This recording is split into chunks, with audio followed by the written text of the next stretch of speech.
लोग तो कहते हैं अरे माई माइंड मत करो भाई, लोग तो कहते हैं अरे माई माइंड मत करो भाई, लोग तो कहते हैं अरे माई माइंड मत करो भाई। हमारे पहले न योजना लाई थी माई बहन के राजनीतिक दबाव में आकर के अगर आप सरकार के निर्णय को नहीं फॉलो करते हैं तो ये गलत है। क्या सरकार का खजाना सचमुच खाली हो चुका है? क्या सीएम नीतीश कुमार ने महिलाओं को 10,000 रुपए देकर के बिहार को कंगाल बना दिया है?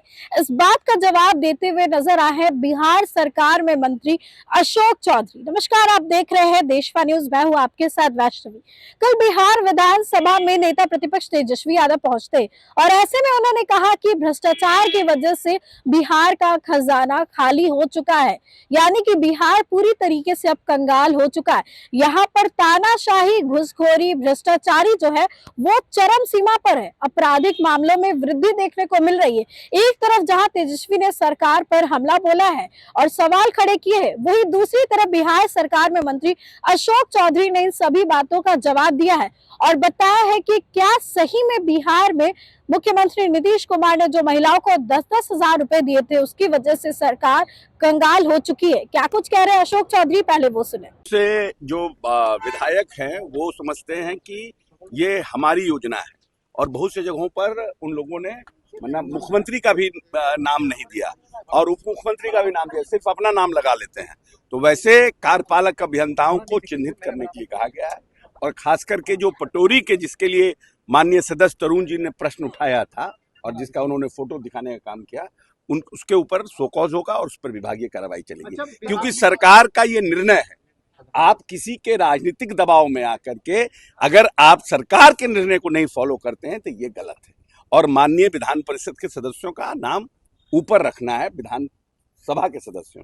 तो इन सब चीजों को जो फॉलो नहीं कर रहे हैं उन पर शोकॉज होगा। जो माननीय सदस्य को कहा गया अपने विधानसभा का दीजिए, जिनके यहाँ अभी फॉलो अप नहीं हुआ उसको कराएंगे और जो लगा हुआ है उसको तोड़वाएंगे।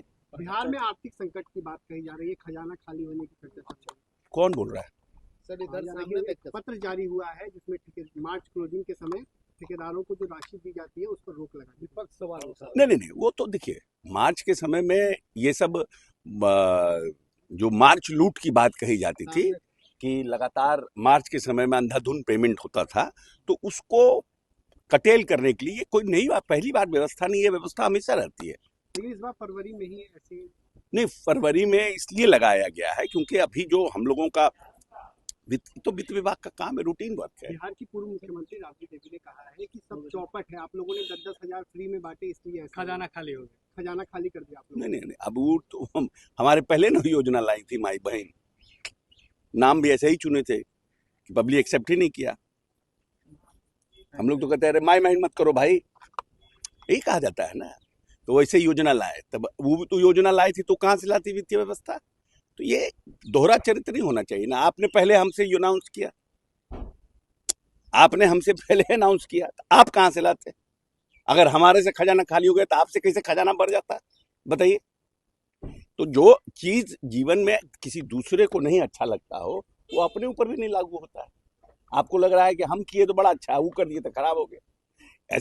ऐसी बात नहीं है। वित्तीय प्रबंधन के लिए नीतीश कुमार को कभी भी कोई भी व्यक्ति इस बिहार में 20 वर्षों में वित्तीय प्रबंधन के लिए भारत सरकार से लेकर दूसरे राज्य हमारा अनुकरण करते हैं, इसलिए वित्तीय प्रबंधन परिस्थितियां कम होती है, बेहतर होती है। जैसे ही थर्ड सप्लीमेंट्री के बाद आएगा फिर सिस्टम काम करने लगेगा। Not to worry at all.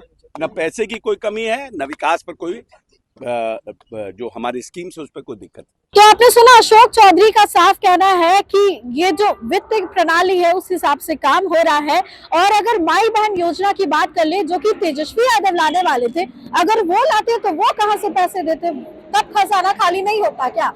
देखिए, उनका साफ कहना है कि ऐसा कोई खजाना खाली नहीं हुआ है, जो काम है वो चल रहे हैं और इसी वजह से ये एक्सपेंडिचर और एक्सपेंसेस देखने को मिल रहा है। फिलहाल इस खबर में बस इतना ही। आपकी क्या राय है कमेंट सेक्शन में जरूर शेयर करें और देखते रहे देशवा न्यूज।